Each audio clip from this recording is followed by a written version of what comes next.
how do you define the music that you guys play? What's Zignama all about? Oh my God! I'm not No, saying- no, that part has to come.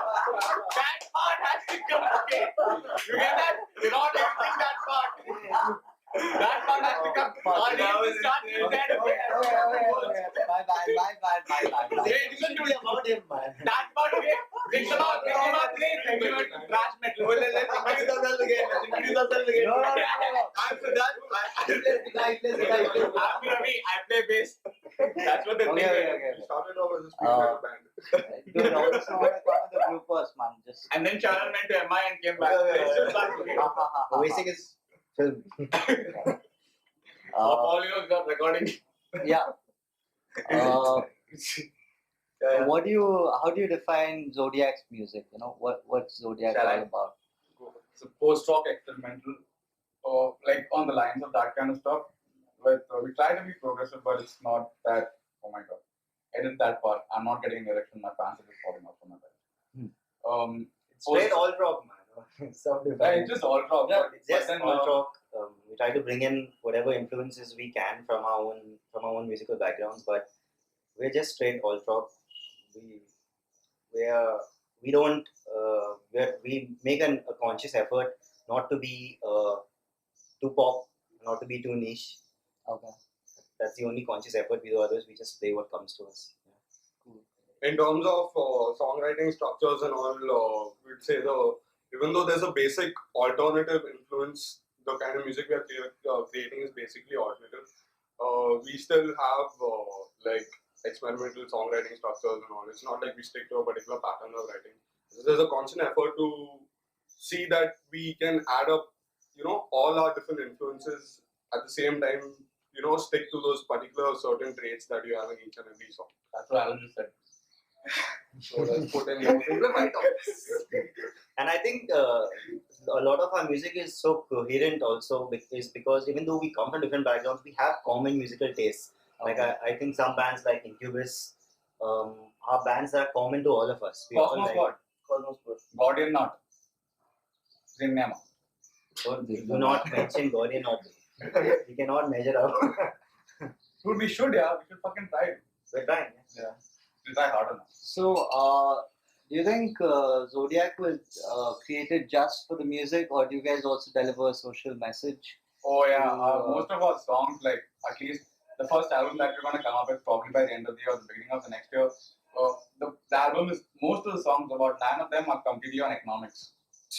That's the first part. Yeah, we write songs because as far as I know, Aniket is like he reads a lot of economic books, like The Economist and a lot of other novels and stories and stuff. So I think he's somebody who's really interested in what's happening and what's not happening in the money scene. Okay. He drives the lyrical, He drives most of the lyrics of the band, and the concepts are shared.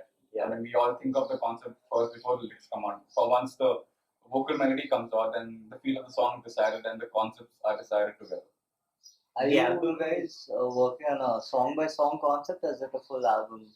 Song by song. but there's a theme to the album. Theme to the album. We most probably, we don't know yet, but the album is most probably going to be called Economic Times.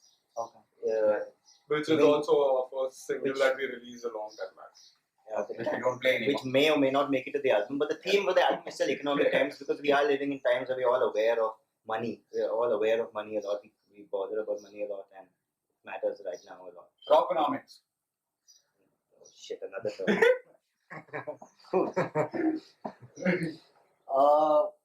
Tell us something about the history of Zodiac. How were you guys formed? The band was first formed. There was a band called Disarray once upon a time, where it was like a metal band. We covered a lot. That was the first band I formed. Like I played and I started playing in the band a week after I took up the bass. And I played stuff like Iron Maiden, Metallica, and Aniket eventually joined the band. So it was like a proper metal band. Sucked a How long lot. ago was this? Huh? How It was long? about 3 years back. About 3 years back, around about 3 years back. But the band played like 2 shows and we weren't that great. It was just really amateur, so we broke up. And then me and Aniket decided to stick and do something else. Then we had a lot of lineup changes, starting from, we had somebody called Amaya on the guitars and Harsh from Surface Trauma playing drums for us for like 3-4 jams. And then Shannon came in. And that's when the first eventual line started. Me, Aniket and Shannon stuck around since then till now. Then we had Amay left, Harsh left, then somebody called Jason from Resonance joined, and Jonathan from now Reverse Polarity, he joined, and we had a strong lineup for about 7 months. We played a lot of shows together, and we actually known for a lot of songs that we composed at that point of time. Just one song actually. And then Jason left the band, Jonathan left the band, Alan came in after Jonathan left the band. We decided to stick with just one guitarist because we didn't want to follow the cliche of, like that solo part, like one solo guitar is playing at one eventual, like the 3.5 minute part where the solo guitar comes in and then the whole breakdown. Like we don't want to follow the usual structure. We always try to not go according to the way it's always been done. That's at least a conscious effort. I don't know to what extent it comes true, but it's a conscious effort. Then Jason left the band, Alan came in, and then finally our last member Josh, and now we are like properly set and we're really happy with the way we're sounding right now. I joined the man in January this year. Yeah. He played like just 2 shows with us. So you had a lot of lineup changes Yeah, throughout like the history of 4 drummers, 3 guitars.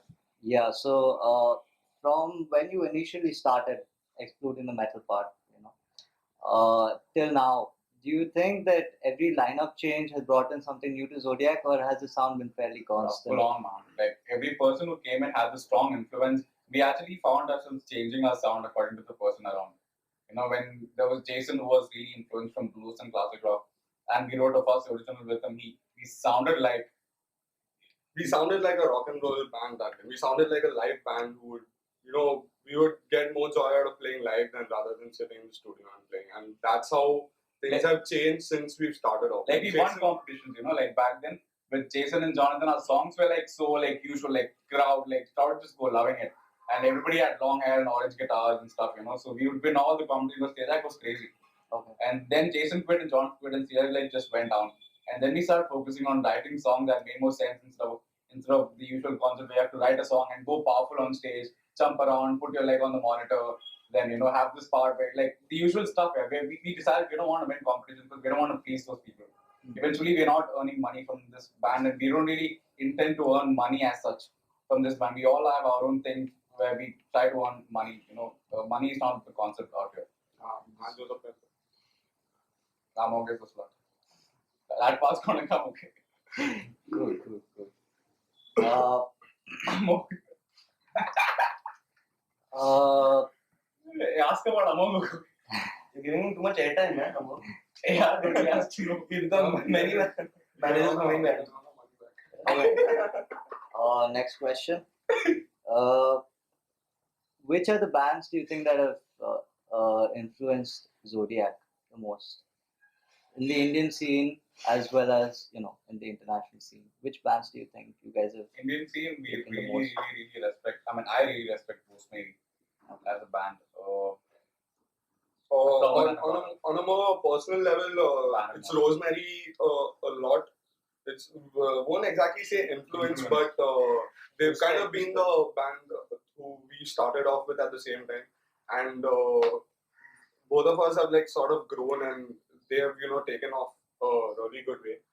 And so more than influence, I would say they've kind of, at least personally, they've motivated me to know what it's like. It's different when you see a band internationally do well and when you see a band in front of your own eyes do well. So they've kind of driven us to, practice and make everything perfect. And then other than that, people. I think in terms of refinement and final sound output, I think I've also liked Talk a lot. Yeah, Kamal and Akot, I think a lot of us respect their production value. And What about Avyal, dude? Avyal. Bhanak Mohan's Scribe personally a lot. Scribe also, yeah. And in terms of international bands too. We love him. Don't worry. Every time I'm interview with AK. Every time I'm saying group my hands, I'm so nice. I can still feel it right away. Okay, a little off question here. A lot of people, at least the common Indian man, okay, the general public, what they do is they generally tend to listen to loud music, whether it be rock or metal, and they generally say, they're very averse to it because it's like they say that this is crap, And Loud music, it's noise. yeah, it's why do you think that is? Because when we listen to music, we're not really that harsh in our criticism. So do you think the general public is a little more harsh when they take our music into consideration? No. No man, it's a phase, dude. Everyone goes through this loud music phase and then they go on to softer and softer. Like when you're in this teenage age, a lot of people listen to loud music, right? Apart from those who listen to Bollywood music, they are separate. I think in India, the reason metal music and rock music isn't so widely accepted or understood is culturally we haven't come from a background like that.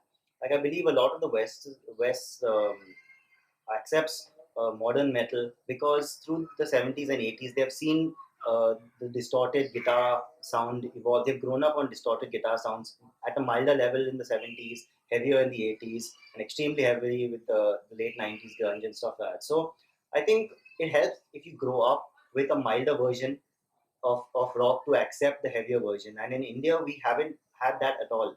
Like we've skipped the entire phase, and we skipped the entire. Directly into We have jumped. We've made a lot of jumps, in a lot of areas of Indian life, and I think music also. That's why some people who have probably grown up with some amount of background with the rock in their family have taken to it really well, and some people have moved directly into metal. But then it's easier for the younger crowd to move that to make those mental jumps than it is for the older crowd because you've already formed your opinions in music and you take comfort in the familiar. So I think that's what makes metal in India not a mass, not mass music. Okay.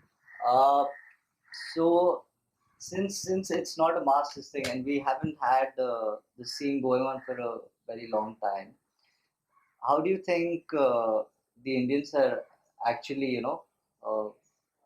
getting the hang of this metal scene or the rock scene? How do you think we are coming to terms with this?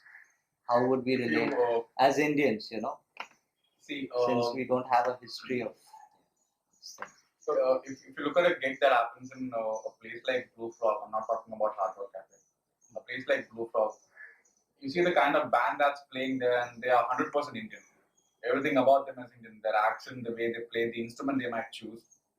I still think, I think those people are more talented than anybody else I've seen in my life. A lot of those bands, I can't really remember the names, but I think because they have their share of Western influences, and that's really strong.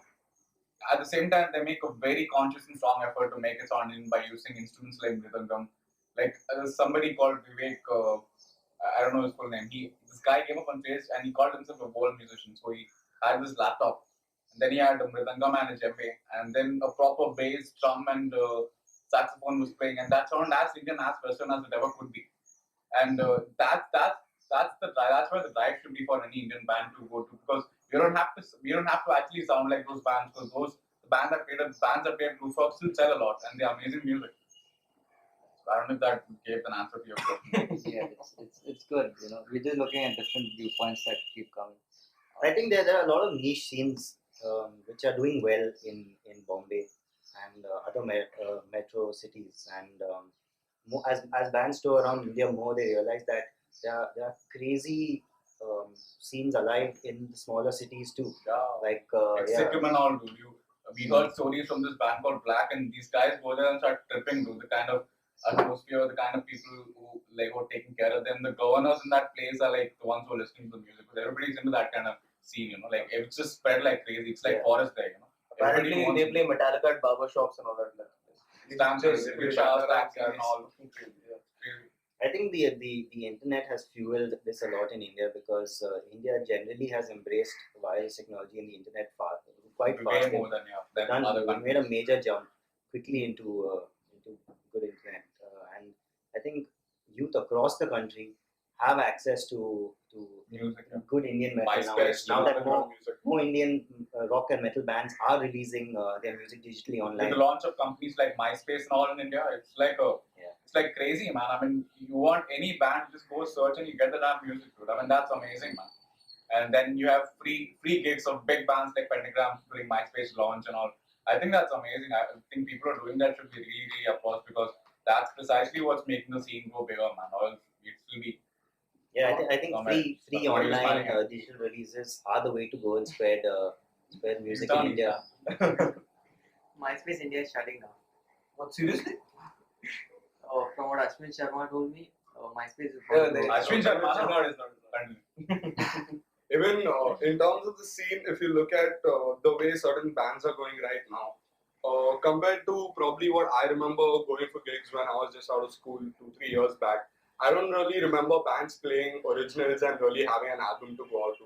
But if you go right now, if you go to a gig, almost every second big band that you heard of has already come out with an album or they are just releasing an album. And I think that's another positive sign that we could look forward to because right now bands are not afraid to go out and say that I've got 10 originals, I'll make an album and I'll sell it to the Indian crowd. They have that much confidence because even when they play live shows, they see people responding to their originals. It's not like people demand covers anymore. Right now, the people who demand covers in the crowd are the guys who are looked upon with disgrace. They're like, oh, he just shouted a cover. I think we should go and get that guy in the mosh pit. I mean, things are changing, and that's a really good thing. But this is despite places like Hard Rock and all demanding bands play covers. Despite Like, that is why this alternative what stream of keeps- venues has happened. That is what keeps, I think, a lot of bands in the underground scene going because even though places like hard rock and jazz, which are supposed to be the primary sources to let bands in Bombay at least play gigs, if they don't support original music and the fact that bands still want to go out there, spend their time writing music, spend their money on jam rooms, spend their money on making an album, and then put out their music, I think that shows a tremendous improvement in the scene. And I think, even though it's a slow process, I think, there is light at the end of the tunnel. Hard Rock Cafe and Jazz and all like proper hotels, like they're proper restaurants. Yeah, there are You restaurants. go and there are some people like about 60 of those people who come there every other day who can actually spend $500 for one big burger, and they still want to hear Smoke on the Water no matter how many years down the line they want to, and they still have bands who will play that. But then I don't think there are venues that actually, let's say, support a 35-minute original setlist by a band. Because who the hell would want to hear alternative progressive stuff when they have Smoke on the Water? They lose the damn crowd. I think in these initial phases, we're still at the initial phases of getting good acceptance and good visibility for rock in India. And I think bands who are playing right now have a sacrifice to make. Actually, they have a monetary sacrifice to make because they will have to put in their own money. They will have to release their music online for free sometimes, and not and accept bad sales of CDs. But what they're doing right now One day they'll remember us, like 20 years down the line, and you have big bands playing. Oh my God, these guys did this one day. You make sacrifices today. You release your music free. You try to popularize this Basically, form of my music. son's band will be And making. hopefully, 8 years down the line, 10 years down the line, when it's more mass, there'll be money on the scene. Right now, there isn't money on the scene, but there will be. Since we're talking about money on the scene and all, we have a fairly new and budding scene in India. What do you think is the future prospects? And do you think that it's better than the scene abroad? Because there it's already established. No, man. I remember Randolph from Pentagram saying once, they actually thought they'll go to UK one day and release their music and play shows there, and they would have actually sold. Because they would have been a part of many bands playing there. One of those. But they chose to stay back in India, and I respect that band because they are one of those people who actually influenced a lot of bands around to play original. That's why people nowadays in Europe don't shout Metallica anymore. If they do that in the mosh pit. Because some people out there actually had the guts to go up on stage and play original music and then got thrown by eggs and tomatoes or whatever. Like, I know bands who have gone through that and come out and they're still doing well. The whole scene is, I don't personally think the scene abroad is any better because that's their perspective, In India, I'm sure Indians love music. As a matter of fact, it's in our blood too. Dude, Indian classical music, the South Indian part or the Hindustani part, they're the South Indian. Oh my God, that Sorry. My bad. And please switch off your cell phones. Now that I get any calls. Oh shit. Guess who, man? Amor. Oh my God! Let's put it. Okay. Okay, please continue. Yeah. So what I'm saying is, the South Indian classical music. I think they have the craziest rhythm sections ever. Like, if people actually would want to research, and a lot of drummers abroad, like the drummer from Danny Carey, what's the name? Danny Carey and Gavin Harrison. A lot of those drummers are very strongly influenced from Tilo Gurdu all these people are so strongly influenced from Indian classical music, and it's so much in our blood. I don't think there's any other culture in the world that's emphasized so much on communication through music. Like, and it's so damn intense, and it's in our blood. It's just a matter of how we would want to use that information that we had for fucking centuries and use that same thing to make music today and sell it. And that's where the whole point comes. And I think that's where a lot of bands should concentrate today and try to sell instead of trying to sound like a band abroad, because you don't want those people, if they like us, and Indian fans also like us because we are strongly influenced in the Western culture, but I think that's really uncool. No, but the thing is that Western music is so available, so widely distributed. That's the whole reason why a lot of people get influenced a lot more by Western bands than by Indian music, because it's unavailable. It's not that retailable. I mean, that popular, right? Western music is more accessible, more that's why people are more influenced by that, right? That's But what it's we're talking a about. pity that they don't take the rich heritage that we have as Indian music and don't try and modernize that or adapt that to their music. They stick to what comes easy, Western music. I think the fusion of two different styles of music helps the most in getting maybe the more traditional uh, the traditional the traditional music people to accept more modern forms of music, like what Avial is doing. If you take a local language and you put rock into it, all of a sudden your audience is wider than the local people who listen to Avial will probably like it and like a little rock too. Like we see Bollywood doing this these days. We see like movies like Rock On making that bridge, getting at least the sound of distortion out into into and I think as much criticism as Rock On got for being a poppy film, I think these small steps will help everyone understand that distortion does not equal to noise. It's a tonality. It's not noise. Yeah, and it's also proven. I spoke to Ashu from Bajao, and he said actually there were kids coming in There after was the a movie band Rock that On, and They moms covered were every calling single them- song by Rock On and Bajao, every single one of them. Dude, that's not what I was saying. That's what I was saying. I was saying, Go ahead. Ashu said that there were actually more parents calling in up to find out about guitars, and they were inquiring about guitar classes, and they were saying, "Can my son join this? Can my son join that?" And it's pretty evident because it's a direct influence. I mean, if Rock On were to be a Hollywood movie, then we would count it in as a Western influence. And now the fact that it's happening in India itself, you see Indians themselves doing it, is I think it's a good enough fact for us to say that okay, yeah, all of us have woken up. We know that there's this thing called music, and all of us have just realized that we've been repaired off from the West. If you look at the 60s, the 70s, the 80s, if you look at that part, and if you think about Indian music, how many can you even count a single Indian rock band? You could think of certain old rock bands like Industry and Rock Machine and all those old bands. Those are the guys that started off, but how many of us really knew about them? But whereas now, if tomorrow an amateur, a guy out of school were to come up to me and say, I've never really heard any Indian metal band, I could just tell them to go up to Potatoes and check the rack over there. You'll have a Scepter CD, you'll have a Bharat Mat CD, you'll have Scribe, you'll have 2 DR CDs. So I think that's the main thing that's happening right now. The influence is starting to develop in India itself, and that's a good thing. That's why our future is bright, and that's the answer to your question. Sorry. But what's this question? Something about the Indian scene and the international Yeah. scene. कब से वही पूछ रहे हैं? Ask about a personal life, student. Angel's personal life is borderline. That's your listen. You want to post it up on MySpace? Go ahead, man. Lyrical influences. Care to elaborate? Or with the vocalist? No, we could tell you that our lyrical influences are social. We could tell you that. We're not writing love songs, man. We're not writing songs about how pissed off we are because nobody wants music or Because This is frankly, not- no one is pissed off. This is not aggression. It's not a teenage outlet for aggression. It's a mix of two things. It's human emotion, things we feel like songs like Irona, songs like that are strong. The human first emotion song songs. we wrote that sounded the most rock and roll song any band could compose with, and we won so many competitions playing that one original and 5 covers. I don't know. No, Hangfire.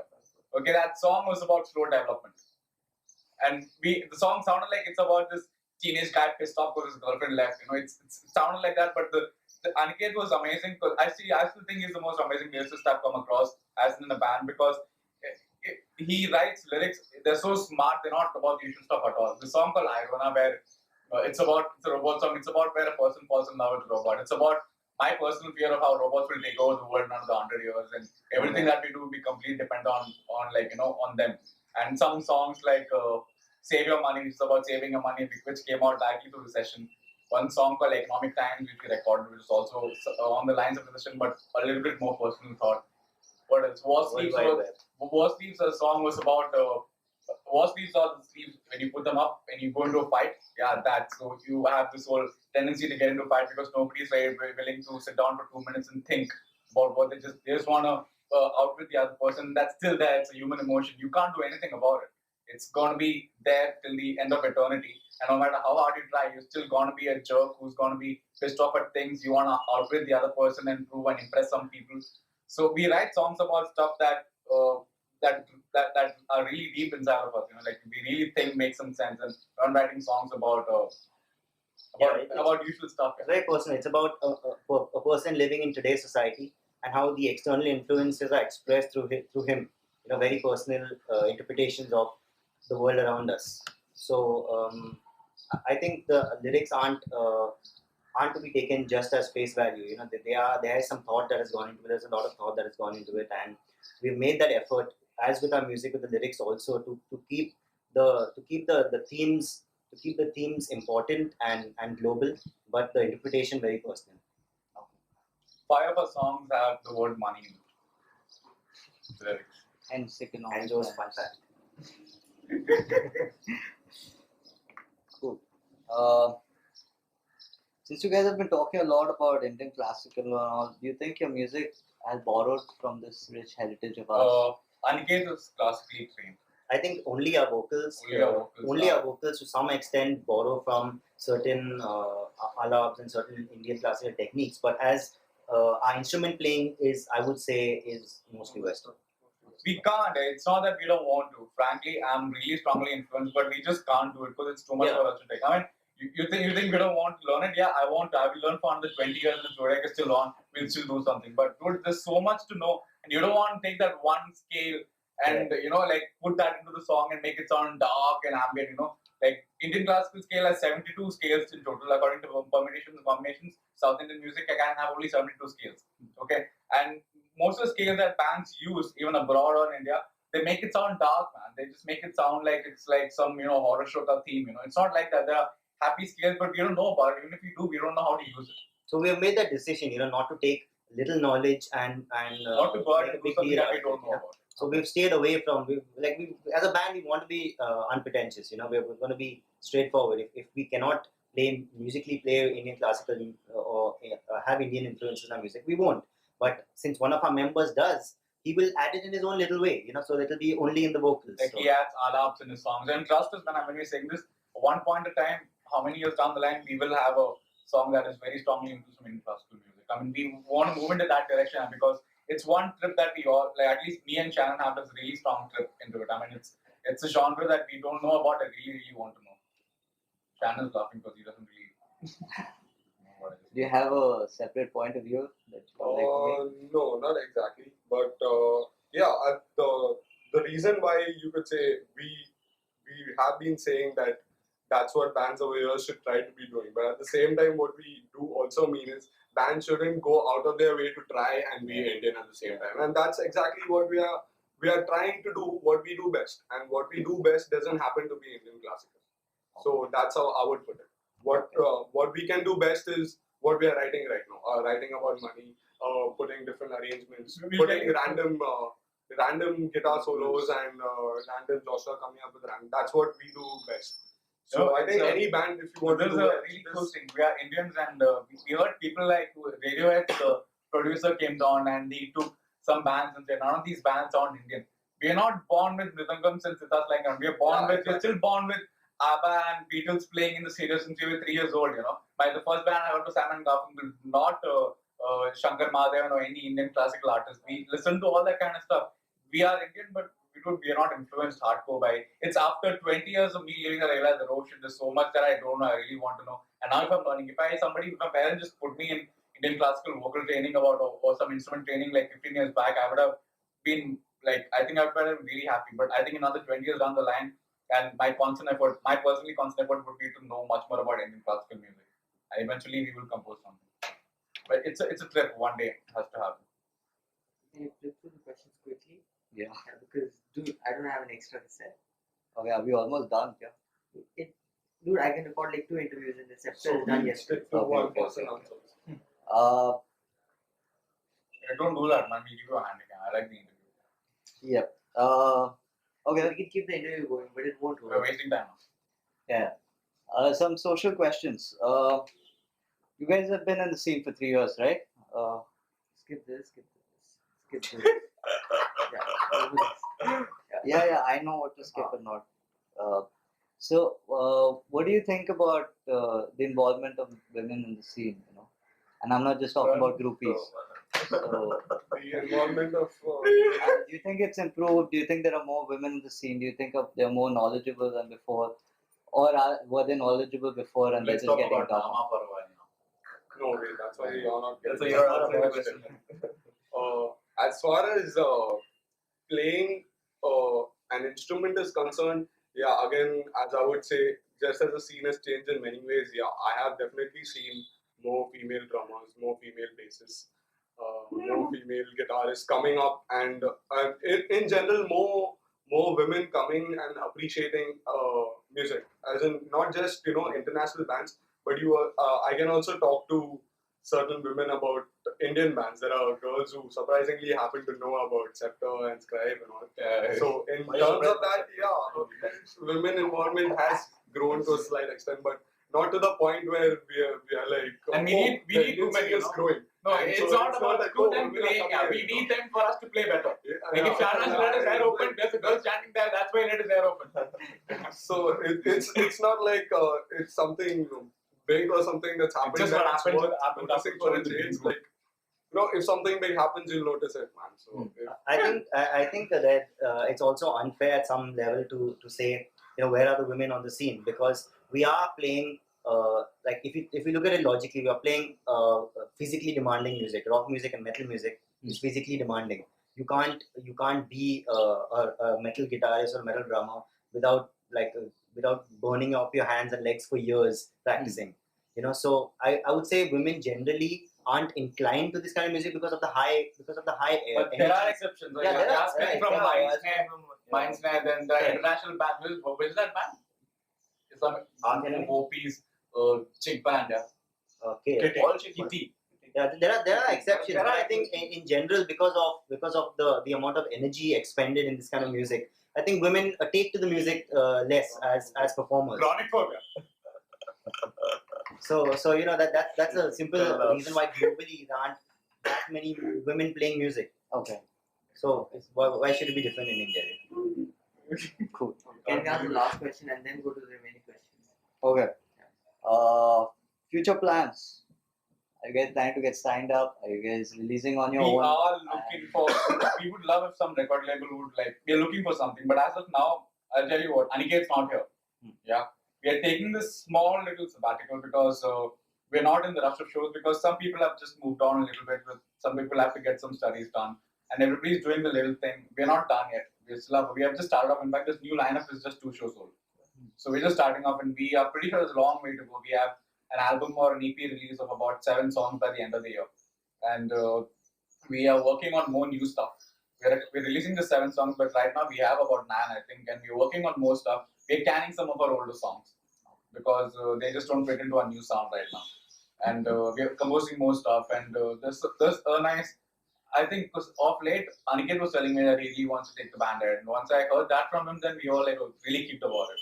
So once he's going to come back from Ahmedabad, then we're going to take this thing ahead properly and looking for a record label. Actually, we'd love to do that. We'd love to have somebody who could manage us properly, get us more gigs, who would not give us the money when we earn it, and stuff like that. Am I smiling? Is someone going to see us? I think we Zodiac as a band has a lot of potential for commercial success because of the middle path we have chosen, between pop and niche. So I think we will explore that and try to become as big as we can in this field.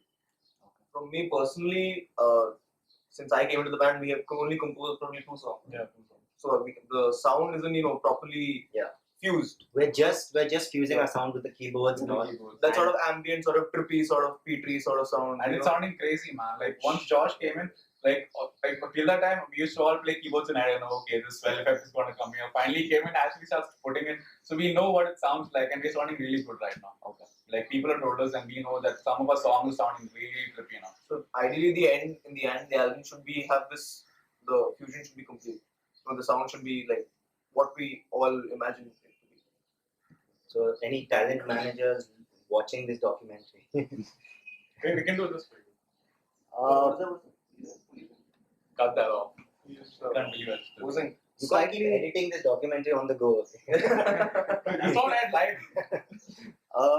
Okay, this is a slightly important question. What do you, we're really multicultural in India, right? And we do have a lot of religions. So music will inevitably mix with religion and sometimes cause friction. So what do you think, music has to do with religion in India? How do you think the people are taking it? Are you guys cool with some people expressing their whole black metal, the same, propaganda of hate and, anti-Christianism? Are you guys cool with that? Are you guys, do you guys think There are 2 extremes. Okay, these black metal dudes who come on, dude. That's just pretentious. I mean, come on, It's an act. It's a stage act. It's a stage act. No one really wants to burn down for a years, church. bands have done that and become popular. So these guys think, okay, they'll do the same thing and it'll be cool. No, I wouldn't say it's pretentious. It's not pretentious. It's just a different. It's theatrics on a different level. If you would watch a play about murder, It's a huge stage act. why can't a black metal band have a stage act about church? It's a brand value, man. Everybody wants a It's brand drama. It's drama, and I think it should be forgiven. They're trying to set themselves apart, and that's what they feel will. And I think there's 0% religion in Zodiac music, or most bands we hear around. None of the Indian bands. How can a Hindu band be anti-Christian? I don't think For a long time, I thought TR was black metal, anti. I think Sai Makita comes in the home in the night, lights up candles to the upside down cross and prays for an hour. But no, he's a chilled out character. And top of that, Sharon is somebody who listens to more metal than anybody else in the band right now, and he's like full on Christian. Okay. I think we have made the separation between religion and music, and I think most bands on the scene we know have made that. So we really don't see what you're asking. It's not right because we know nothing about religion. I mean, we hardly know enough to say that something is right or something is wrong. Okay. I mean, some of us in the band are non-believers, but it's still we're non-believers because we don't know. So the religious views don't permeate. Yeah, they do not enter It's music. not right. It's not right to comment on something that we don't know enough about. Is there anything else? One last question, bro. Let's have a look. What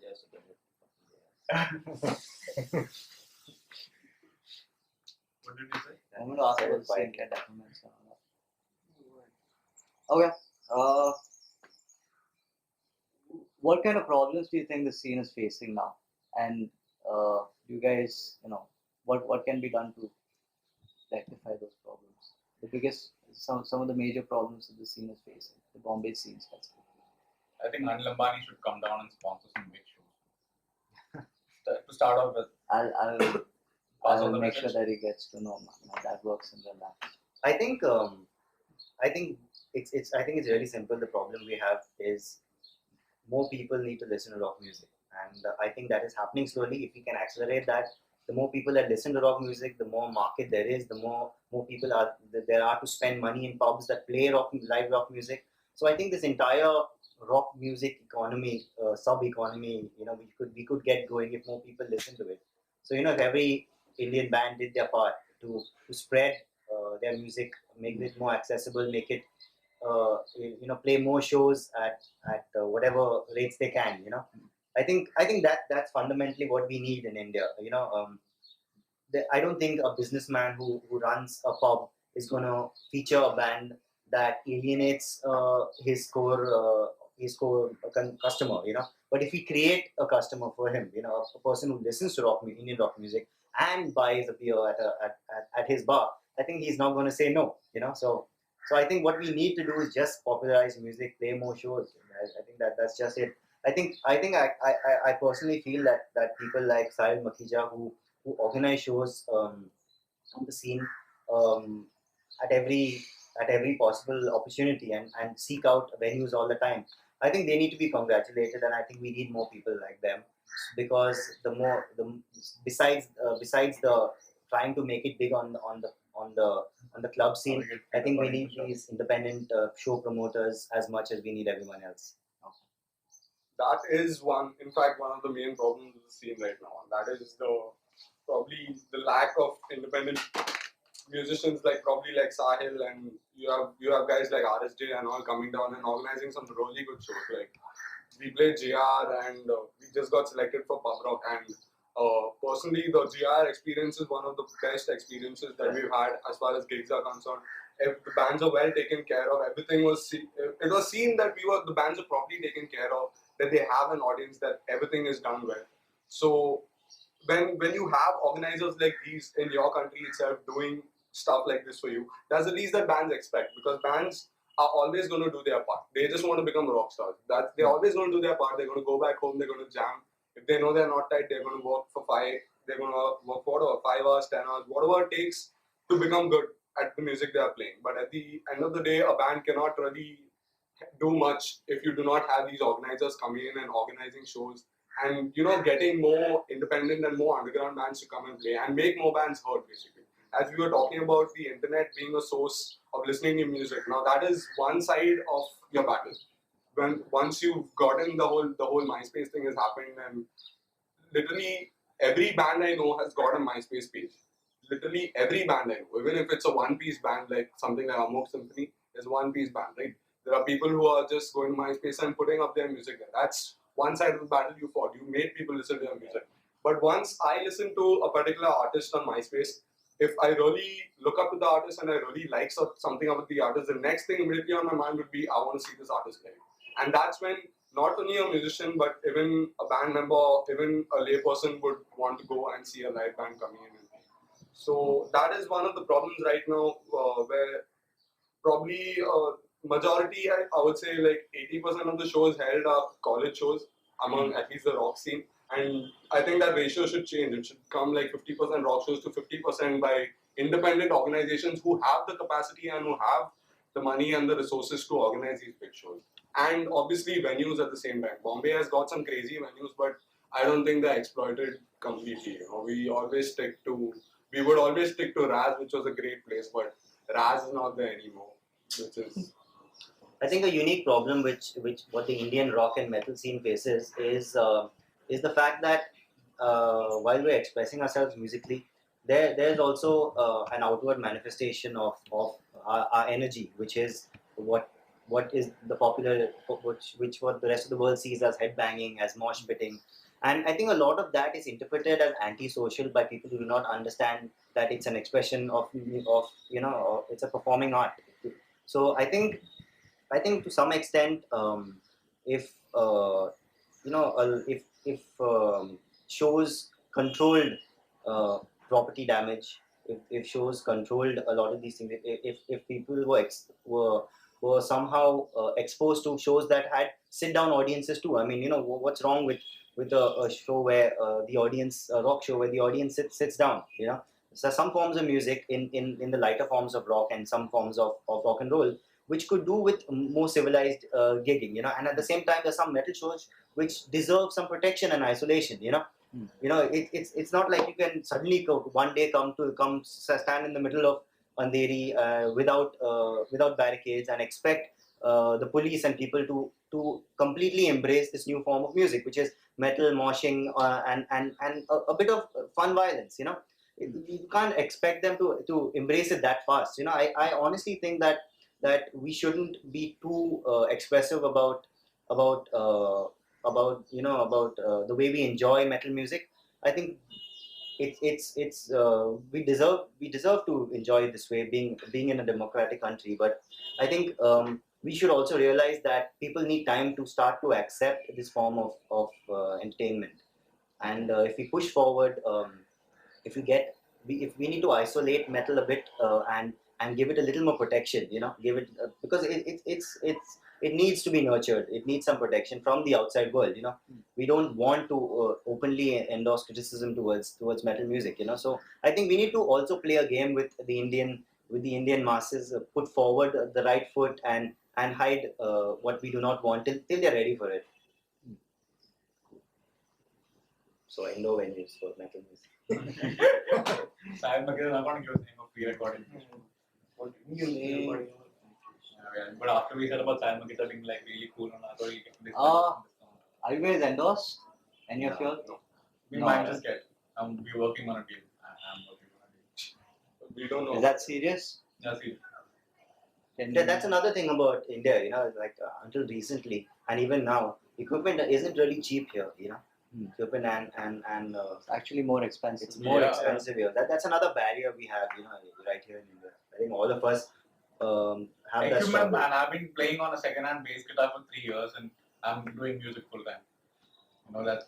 That's the way I would want to put it. It's difficult to. It's difficult. It's damn difficult to strive, and I just wish they were like if we had more people listening to rock music, like if we had rock bands, like what's happening right now happened about 20 years back, and today we won't face this problem. But that's what we spoke. We're working on striving on making the sacrifices, and eventually it will work. Another 20 years down the line, they won't be that 10 o'clock deadline, or maybe it would, because there are still other people who are against us, But hopefully, like one day we'll have lesser regulations in playing rock music. We can go out there and expose ourselves, because we are a democratic country. Eventually, we can do what we want to, unless we are not hurting anybody's sentiment. Then we are not. We're just playing music. I think someone needs to make a presentation to musicians' friend and the website and show them that there's a real market here with we are. You sell, dude. There's a Get the real equipment, market people for buy. discounted musical instruments, and they should really come here. People realize the amount of musicians that are here in Bombay. We are crazy number of us, dude. Yeah. There's so many of us. I've been to a lot of places in India, dude. There's so many of us. We're just everywhere. Every 4 person out here will be a guitarist. Maybe 6 person will have a 7th string. I'm kidding.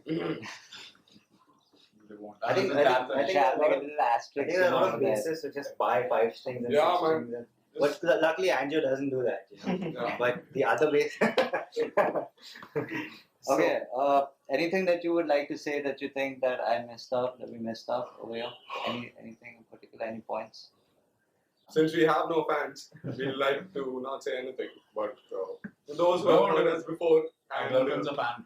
who would like to listen to us, we have a MySpace page called www.myspace.com/Zodiac Hanged Fire. That's our first original. So we're changing that, okay? We're changing the name. ZODIACHANGFIRE. Zodiac Hanged Fire. And since, Maybe as Andrew Zodiac said, we Fire. are on a small hiatus as of now, but the hiatus is only visible from the outside. We are still working very much on our music. We still make it a point to jam and practice and come up with stuff that has lately influenced us, and depending on our musical trip from day to day, we sit down and write our own stuff, and we are working on a lot of stuff, and hopefully the album will be out by the end of this year, and you guys can listen to it and then judge whether what we talk and whether what we play goes and makes sense. So till then, If it doesn't, we that's happy all. to get into criticisms at zodiactheband@gmail.com. Tell Yeah, us where we there's suck. also criticism. If you think we are bad, tell us. We'll take it into consideration. We make ourselves better. We're really okay with getting people telling us that we suck at something. Because Shannon's always nice. He's always willing to open up and all.